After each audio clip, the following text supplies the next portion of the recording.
Breaking news. The Gulf War has now arrived at the very gates of the Indian subcontinent. On the morning of March 4th, an incident occurred just 40 nautical miles off Galeh. The Iranian warship Iris Dena was sailing peacefully through international waters. Only 2 weeks ago, this same vessel participated in the Milan 2026 naval exercises. The Indian Navy had warmly welcomed the Iranian contingent with messages of friendship. However, as the ship began its return journey to Iran, the United States was watching. A U.S. Navy submarine reportedly launched an Mk-48 torpedo, striking the vessel directly. Within mere seconds, the warship Iris Dena was destroyed and sank into the ocean depths. Tragically, 87 Iranian sailors lost their lives in this sudden attack. The Sri Lankan Navy responded to the distress call, rescuing 32 survivors. Questions are now being raised about New Delhi's response. Reports say India did nothing. Official channels have stated that this incident is simply not their business to handle. Critics argue this is not just about a ship, but a sign of deteriorating foreign policy. Analysts suggest the nation is facing repeated humiliation on the global stage today. Opposition leaders claim the Indian Prime Minister has aligned too closely with the West. To understand this, we must look at the wider war. Tehran and major cities are under fire. Meteorologists have reportedly recorded more than 2,000 lightning strikes across the region. Despite the devastation, Iranian forces are refusing to surrender and are fighting back. Tehran has launched missile strikes against 27 U.S. military bases in the region. Smoke has been seen rising from the U.S. Fifth Fleet headquarters in Bahrain today. 3 U.S. fighter jets have reportedly crashed in Kuwait due to friendly fire incidents. In Saudi Arabia, 2 attack drones have reportedly struck the U.S. Embassy in Riyadh.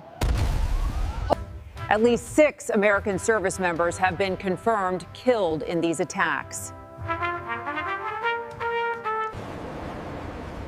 In Tel Aviv, Iranian strikes have caused significant damage to over 40 buildings. However, the toll in Iran is much higher, with over 1,000 confirmed deaths. In neighboring Gulf states, reports indicate that 9 civilians have lost their lives. The West hoped the death of the supreme leader would lead to a swift Iranian surrender. That has not happened. Instead, the conflict is spreading rapidly to new territories. Hezbollah forces in Lebanon have now officially joined the war as allies of Tehran. The greatest fear of the international community has now become a stark reality. Iran has officially shut down the Strait of Hormuz, the world's most critical oil route. Tehran has threatened to set fire to any vessel attempting to pass through the strait. 20% of the world's total oil consumption passes through this narrow channel. For India, this blockade represents a potential economic nightmare of massive scale. But first, we must return to the disturbing and tragic story of the warship Iris Dena. This was not a random vessel. It was a participant in a flagship multinational exercise. The ship had just completed the Milan 2026 naval exercises hosted by the Indian Navy. The Eastern Naval Command had welcomed the ship with the hashtag Bridges of Friendship. Iranian sailors marched in the parade in Vishakhapatnam just 2 weeks prior to this. 2 weeks later, 87 of those same sailors were found floating dead in the sea. The U.S. sank a non-hostile ship, yet New Delhi has reportedly remained completely silent. When the distress call went out, it was the Sri Lankan Navy that rushed to rescue them. The Iranian ambassador to India stated that no message of condolence was received. Former diplomats confirmed that, per protocol, the ship was defenseless and carried no ammo. International laws are being questioned as the U.S. administration bypasses global norms. Critics argue that bombing sovereign nations without provocation has become the new norm. Even NATO allies, like the Spanish Prime Minister, are now speaking out against the war. Spain has refused to allow the United States to use its military bases for these attacks. In contrast, India has long claimed to be the net security provider of the Indian Ocean. The Indian Prime Minister has frequently called the Navy the guardian of these waters. How can India protect smaller nations if it cannot protect partners from its own drills? Some argue the ocean is not India's backyard, but this contradicts official policy goals. Political analysts are pointing to the timing of the Prime Minister's visit to Israel. He was in Tel Aviv just days before the attack, dining with the Israeli Prime Minister. The relationship was upgraded to a special strategic partnership during this brief visit. In a controversial statement, Israel was referred to as the fatherland during the speech. Merely 48 hours after his departure, the joint U.S.-Israeli attack was launched. Israeli officials stated the operational opportunity arose only after the visit ended. This timeline begged the question, what exactly was discussed in that private meeting? Since then, New Delhi has seemingly aligned itself entirely with the Israeli position. While the Prime Minister condemned Iranian strikes, there was silence on U.S. attacks. Critics note that the U.S.-Israel strikes have killed disproportionately more civilians. The Israeli Prime Minister publicly thanked India for standing with them in this war. Historically, Indian leaders have always maintained a strict strategic autonomy. In 1979, the Prime Minister openly criticized the Soviet invasion of Afghanistan. In 2003, India refused U.S. demands for troops and condemned the invasion of Iraq. In 2011, India spoke clearly at the UN against Western military intervention in Libya.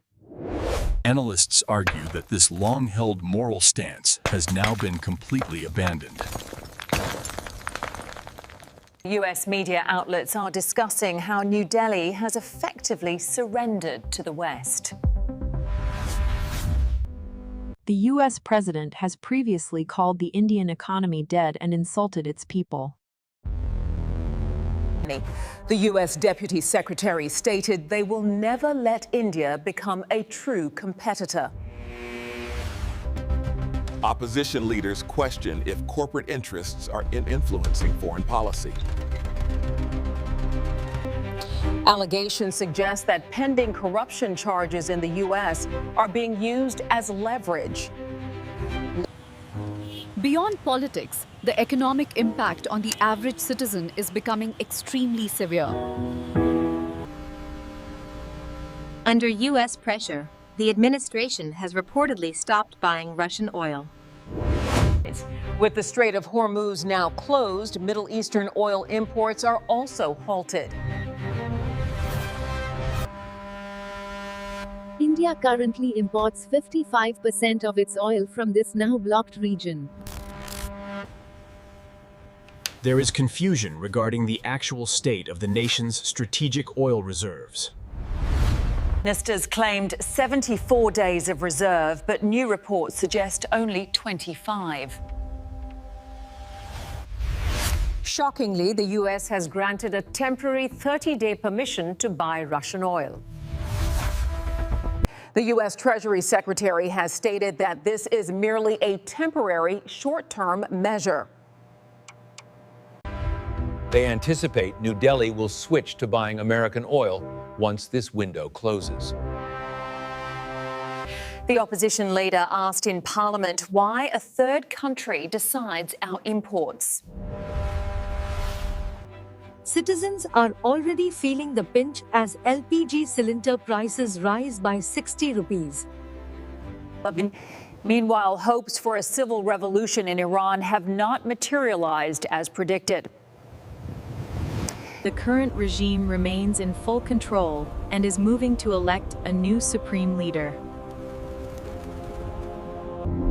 Intelligence reports suggest the CIA is now trying to strike deals with rebel groups. The plan reportedly involves supplying weapons to Kurdish insurgents to stage an uprising. Analysts warn this follows the exact same dangerous playbook used in Iraq and Syria. Arming different factions often leads to civil war and the rise of terror groups. If this history repeats itself in Iran, the entire world will pay a heavy price. There are no signs of this war ending, and civilians continue to bear the brunt. History shows that attempts to forcibly bring democracy often result in destruction. From Tehran to New Delhi, it is the ordinary citizens who are suffering the most today. In a recent U.S. Senate hearing, a military veteran was silenced for speaking out. He condemned the war but was forcibly manhandled and thrown out of the committee room.